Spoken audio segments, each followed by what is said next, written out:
Tu fais tes photocopies, t'agrafes, tu trouves, tu te débrouilles, t'as pas d'agrafeuse, t'apprends à coudre, tu trouves des solutions pour faire ce que t'as envie de faire. Les fanzines, c'est aussi un domaine pour les obsessionnels. C'est pour ça que c'est fan. Là, vraiment, les maniaques, c'est formidable. Mes influences, c'est toute la sous-BD aussi au départ, ces choses que je trouvais chez mes oncles, un peu de cul qu'on trouvait dans les toilettes à l'époque, quoi, enfin, qui étaient vraiment juste... Apparemment, c'était leur place.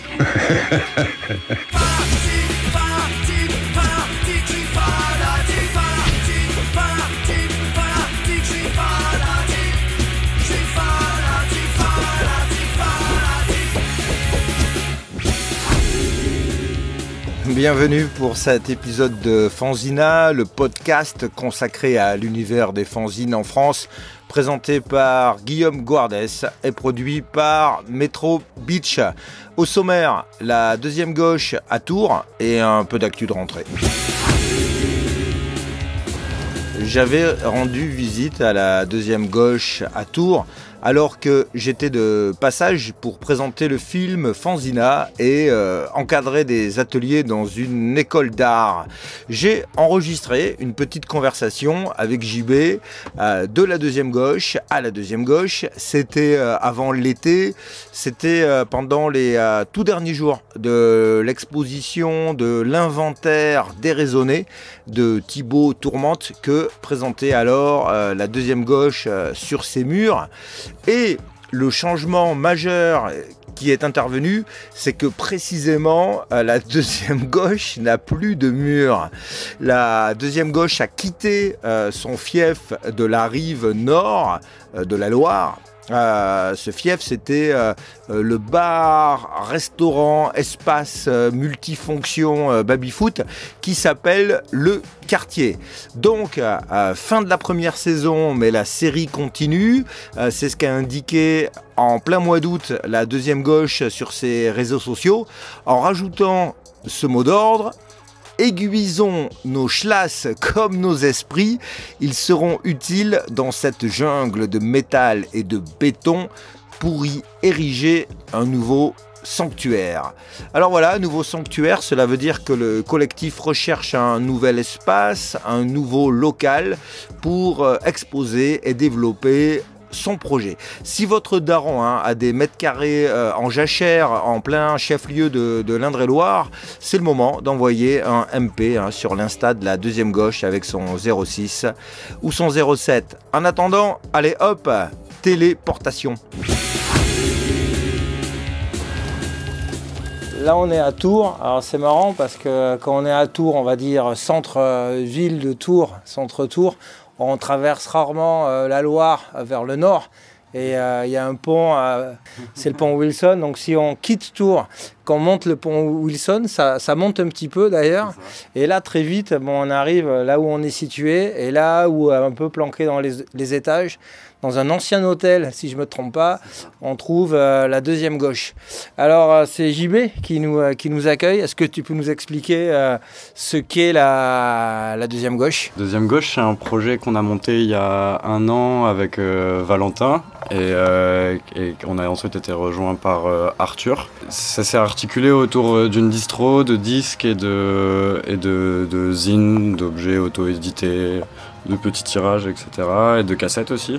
Et autour de ça, on a un peu mis toutes les activités qu'on aimait faire, organiser des concerts, organiser des clubs avec les gens que ça intéresse. Donc un club de jeux de rôle chaque semaine qui est animé par Arthur. Il y a un club de mix que Val anime où il initie les gens à la pratique de la Selecta, de passer des sons, etc. C'est pas forcément la culture club, c'est plus passer de la musique de manière harmonieuse, créer des parcours entre la musique. Et sinon, à part ça, on a une activité de publication où on travaille donc soit avec des artistes qui viennent en résidence pour produire des zines ou juste imprimer, relier, enfin voilà. Et donc ça c'est plus un format résidence, et sinon on accompagne aussi des gens que ça intéresse dans la fabrication de leurs zines. On a un photocopieur en fait qui nous permet de produire pas mal. Voilà, il est derrière. C'est ça, une Xerox 7830. Vous l'avez acheté ou vous l'avez loué? Non, on l'a acheté à un cabinet d'imagerie médicale qui fermait à Chinon. Et on l'a récupéré pour pas grand-chose. Donc, après, comme c'est pas loué, dès qu'il y a un problème, on est un peu seul face à la machine. Et c'est super capricieux. C'est toujours une tannée. Faut un peu écumer les sites de gens qui ont les mêmes problèmes. Pour trouver les solutions, mais pour l'instant, ça va, je touche du bois. Et il y a du matos ici pour le façonnage dans le local, massicot, grosse agrafeuse, tout ça? Non, alors pour l'agrafeuse, on a trouvé un tricks à base d'agrafeuse murale. Qui nous permet de relier un peu n'importe quelle épaisseur et c'est assez pratique, ça va vite, c'est cool. Et sinon, pour le massicot, on n'a pas du tout la place parce que, donc, comme tu vois, le local, ça fait une vingtaine de mètres carrés. Donc, il y a un habitué des différents clubs qui habite juste à côté et qui a un vrai massicot. Donc, à chaque fois, on peut aller massicoter directement chez lui. C'est pratique. Parce que les ateliers, on va dire, de fabrication de fanzines, c'est ouvert à tous. Hein. Il faut être adhérent, non même pas, on se pointe et puis on participe. Ouais, en gros, en fait, soit les gens viennent avec leur matière, s'ils ont déjà des envies, je pense à des photographes, des dessinateurs qui n'ont pas forcément de la place chez eux ou juste de quoi imprimer, qui viennent et puis c'est surtout des moments d'échange, ça prend en général une journée, 2 parfois et ça check des zines, ça imprime, tout ça. Ou alors parfois il y a des ateliers plus où moi je peux ramener de la matière et puis on va photocopier et arranger ensemble un peu pour s'initier un peu au truc. Ça dépend en fait des formats, ça dépend des pratiques, ça dépend de la quantité de choses à mettre dedans aussi.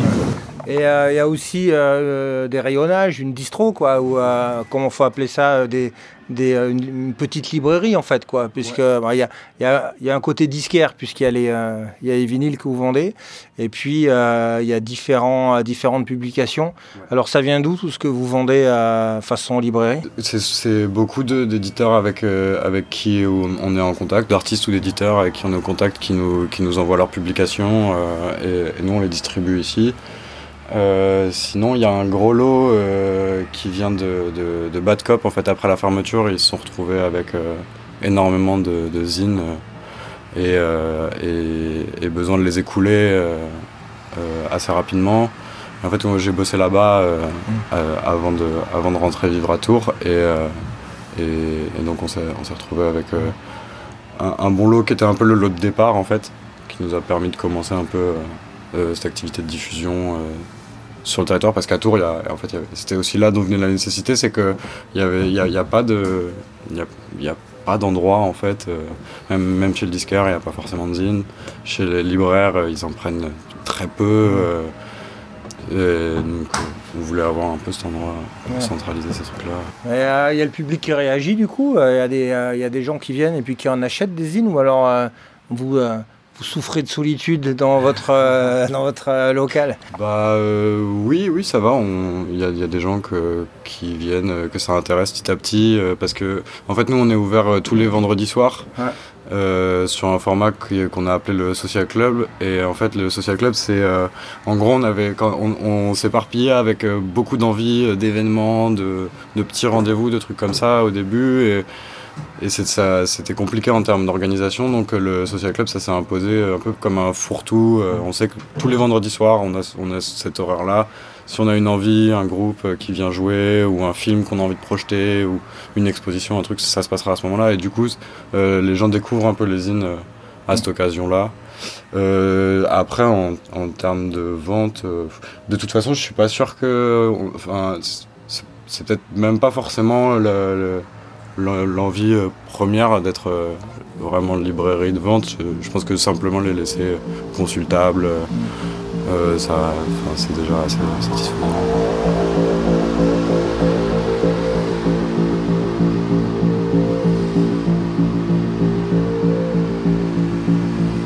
Si je me tourne derrière moi là, on va voir un mur où là carrément le dispositif de dispositif d'accrochage entre guillemets, c'est directement, je me demande si c'est de la colle à tapisserie, mais c'est collé au mur directement. Photocopié, collé au mur directement.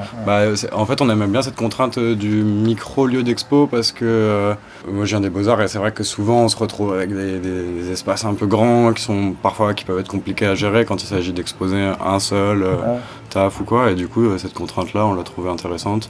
Et chaque artiste a trouvé un peu une manière d'habiter l'espace et de s'approprier un peu ces deux murs.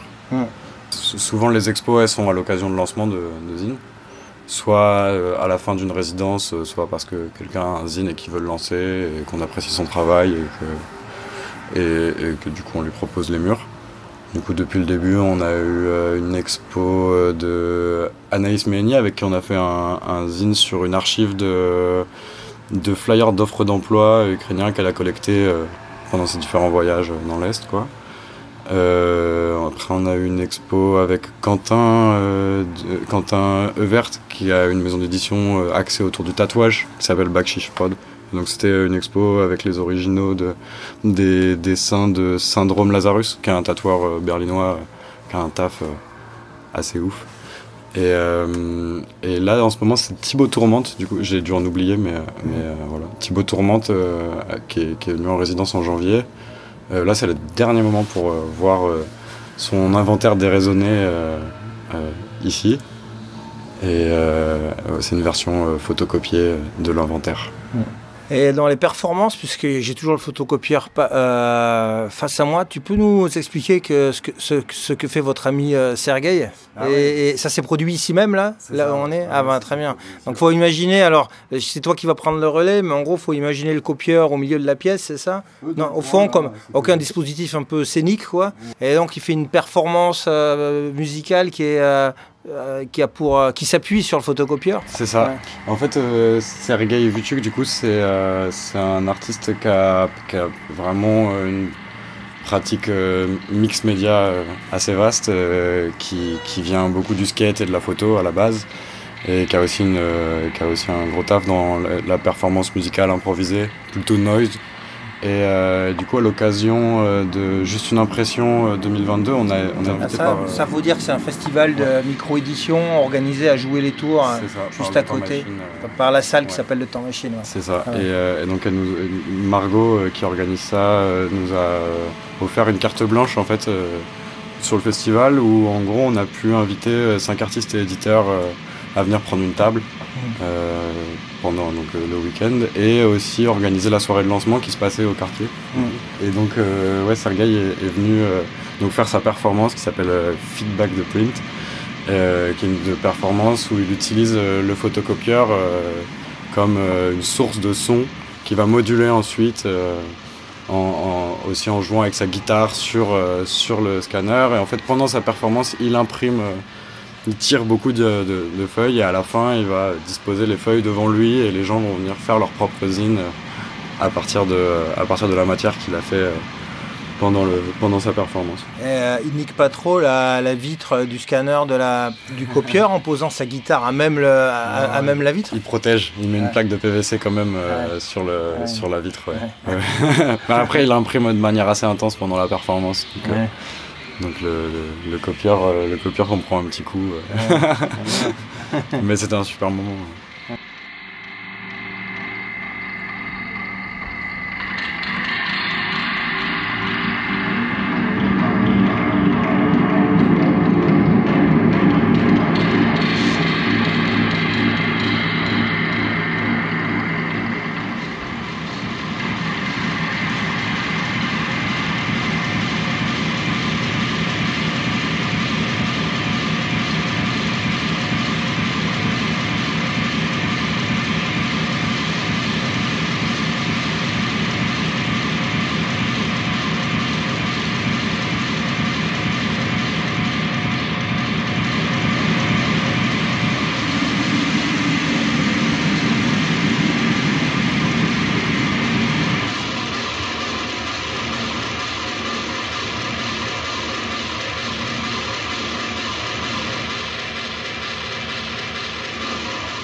Écoute, je te propose, entre guillemets, pour terminer, en guise d'adieu, qu'on se déplace sur la table qui présente un peu les... Si on était dans une librairie, on appellerait ça la tête de gondole, c'est ça, la mise en avant? Ouais, carrément. Bah, c'est pas des publications super récentes, mais moi j'adore le travail. Donc ça, c'est la maison d'édition, c'est Fais-le toi-même si t'es pas content, qui est la maison d'édition de Kérosène et qui a beaucoup publié de gravezines depuis le début du XXIe siècle. Et donc c'est un peu notre... je sais que ça fait partie des références qui nous tiennent à cœur. Là récemment on a reçu d'ailleurs beaucoup de Nazi Knife, qui est pareil, quelque chose en tout cas qui a nourri mon parcours aux Beaux-Arts et qui est une forme que nous on défend. Pour moi c'est un peu toute l'avant-garde graphique des années 2000-2010 qui se réunit dans ce fanzine. Sinon, après, sur la table, on a quelques publications de Sergueï aussi.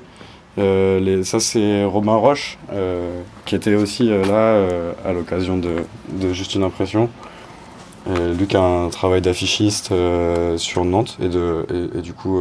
on va trouver des posters qui annoncent des concerts, par exemple. C'est ça, c'est tout son taf de posters. Ouais. On a aussi un superzine qui est d'archives de flyers de la scène punk années 70. Et c'est une vraie collection, c'est la collection de Manuel Morin, qui était un peu le capitaine de la batte, qui est un objet qu'on adore. Après on a les publications de Deuxième Gauche, la dernière avec Raphaël Andrés, son premier zine, avec une variété d'images assez ouf. Pareil, on sent un peu l'influence Nazi Knife, je pense. On était aux Beaux-Arts ensemble et c'était vraiment quelque chose qu'on a partagé, quoi. Et j'ai fait un peu le tour de la petite table. C'est marrant puisqu'on s'est retrouvés autour du film Fanzina, où il y avait cette scène de la documentaliste de la Fanzinothèque de Poitiers et qui mettait en avant ce débat des anciens et des modernes avec le terme fanzine qui est parfois réfuté par les tenants d'un fanzina à l'ancienne pour tout ce qui est one shot et tout ce qui est fanzine artistique pur.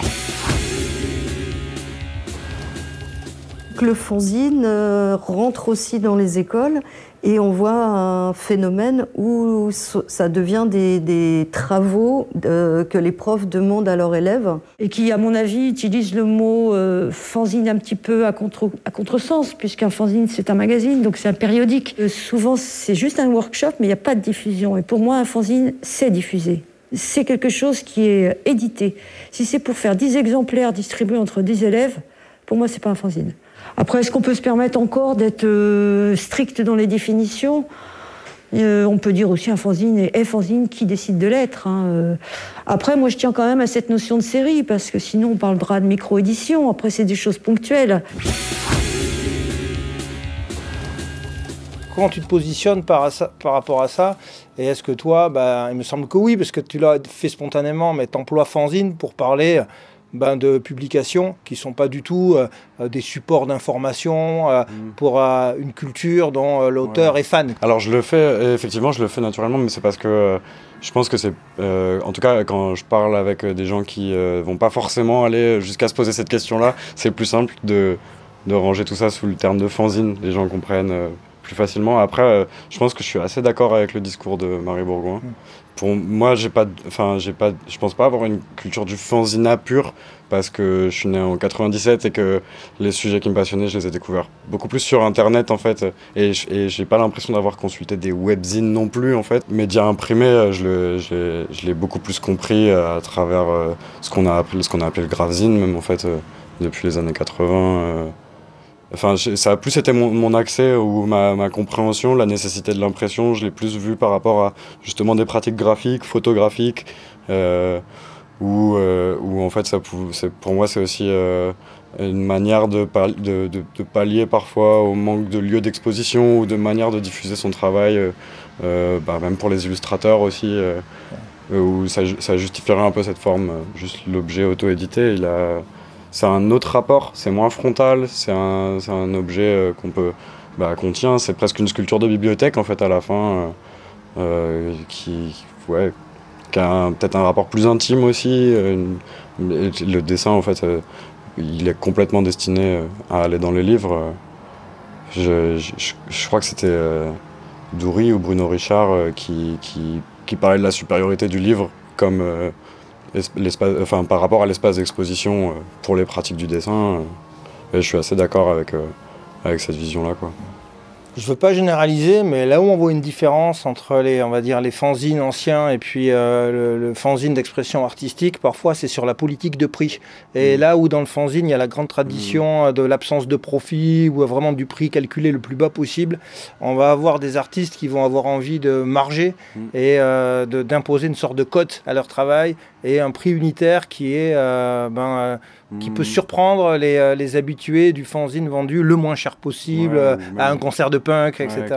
Ouais, c'est vrai que ça va dépendre des publications, de la politique des éditeurs et des imprimeurs, quoi, je pense. Mais après, faut dire qu'entre tirer un fanzine en photocopie noir et blanc et tirer un gros pavé de dessin avec des jolies couleurs, etc., c'est pas le même prix aussi, je pense. Et je pense qu'il y a aussi l'endroit de la nécessité de la diffusion qui est peut-être pas le même que dans un fanzine justement de fan qui veut vraiment faire circuler des informations qu'il a pu glaner, collecter, réorganiser dans un souci de transmettre, là où peut-être que on vend plus un zine graphique comme on vendrait un dessin ou une toile peut-être, effectivement.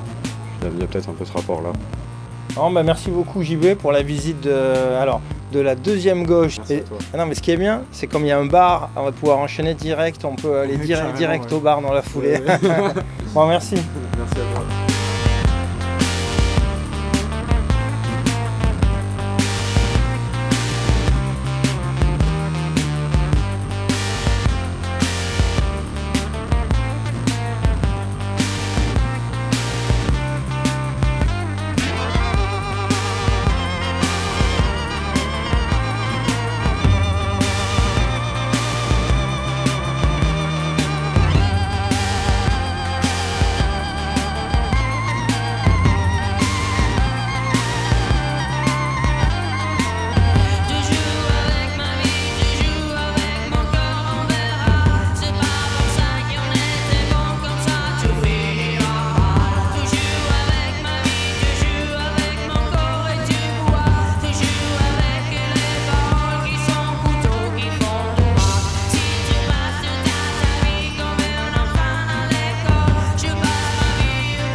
ce que nous venons d'écouter. C'est la ballade de l'indifférence par Maria Violenza de Palerme en Sicile. Et si cet extrait est diffusé ici, c'est que la deuxième gauche, dans sa nouvelle situation nomade, fait jouer cet artiste. Alors si vous êtes sur Tours, rendez-vous à la Grande Ourse. C'est un restaurant de type cantine populaire dans le Vieux-Tours. Ça se passe le mardi 19 septembre à 20h, ce live, avec un DJ set de Master Yamaha en bonus. Et c'est à prix libre. Excellente transition pour enchaîner avec notre agenda.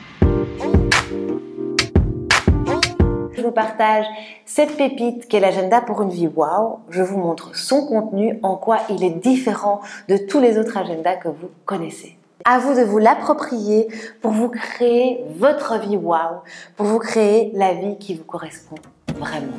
Eh bien, pour ce faire, voici quelques repérages. Au Havre, pour commencer, l'usine vous invite à adhérer à l'association afin de renflouer les caisses en vue de financer une nouvelle saison d'activisme au service du Fanzina. Apéro de soutien le samedi 9 septembre à l'étage. Et à la fin du mois, le samedi 30 septembre, il y a une rencontre avec Samuel Etienne, notre camarade universitaire de référence, lorsqu'il est question de réfléchir au sujet des fanzines et accessoirement grande star du film Fanzina. Ce sera à la très belle galerie du livre et de l'objet imprimé Hatch, avec un H, au Havre, avec un H aussi. À la Roche-sur-Yon, en Vendée, il y a un goûter fanzine à l'espace d'art La Gâterie. Très bel endroit, très cool endroit. Comme au Havre, c'est l'occasion d'adhérer à l'asso. C'est le samedi 9 septembre et c'est le rendez-vous du trimestre où l'on peut venir créer son fanzine à La Roche-sur-Yon de manière collaborative en apprenant les techniques DIY de micro-édition. Et enfin, une info pour les fanatiques de fanzine de cinéma bis avec un de ses titres français de référence, Médusa Fanzine. Médusa Fanzine qui revient. J'ai tellement de dossiers sous la pédale que même après ma mort, je continuerai de publier des zines. C'est ce que nous dit le fan éditeur Didier Lefebvre qui promet, je cite, d'être toujours plus irascible, plus féroce, plus déterminé à se foutre des modes, à se torcher avec la bienséance et à jouer à tu me tiens, je te tiens par la barbichette avec les lecteurs. En tout cas, pendant tout le mois de septembre, attention promo, le numéro de la reprise peut être le vôtre pour 12 € port compris. La marche à suivre est sur medusafanzine.blogspot.com. Ce tarif est valable jusqu'au 1er octobre. Et attention, c'est les 7 et 8 octobre, mais autant noter les dates tout de suite, le temps de s'organiser. Attention, le salon Micro-Siphon, 7e du nom, est annoncé à Mulhouse en Alsace.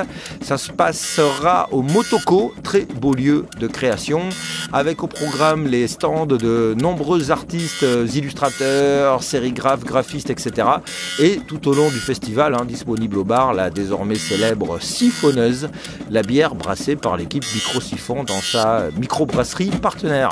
Voilà, vous êtes alléchés, je l'espère. L'info est à suivre en ligne sur le site microsiphon.net. Envoyez à votre tour vos infos pour être mentionnées dans l'agenda. Je vous dis à bientôt, j'espère, sur la route du Fanzina. Si vous avez apprécié ce programme, n'hésitez pas à le partager, le bouche à oreille, ça marche bien. Si vous nous écoutez en podcast sur une appli de lecture, mettez des commentaires, mettez des étoiles, ça aide et on en tient compte. Pour en savoir plus, rendez-vous sur notre site fanzina.fr, c'est là où on trouve toutes les infos pratiques, les crédits, les liens, les coordonnées, etc. Merci à vous d'avoir écouté ce nouvel épisode du podcast Fanzina. C'est un podcast consacré à l'univers des fanzines au sens très large. C'est présenté par Guillaume Guardès et c'est produit par Metro Beach.